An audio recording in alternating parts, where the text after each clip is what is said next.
Well, for the first time in 50 days, deputies investigating the Stockton mass shooting released photos of two vehicles that they believe are linked to the attack.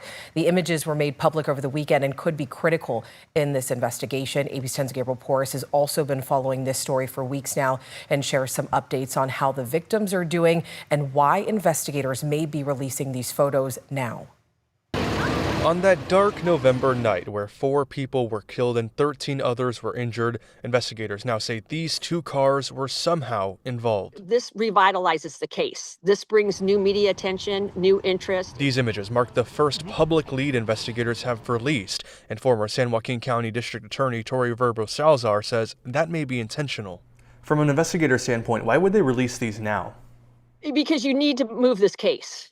You need to shake it up. It'll go stale fast.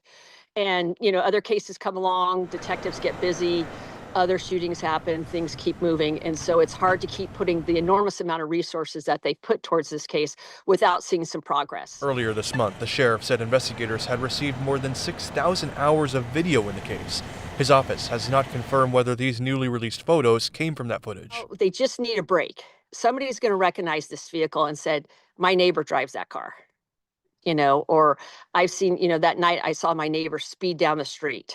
It'll start to put the pieces together. As law enforcement pieces the puzzle, the victims people are having flashbacks, a lot of anxiety. Are focused on healing. People are surrounded with family, friends, and then you have, funeral services, and that huge initial support begins to decrease.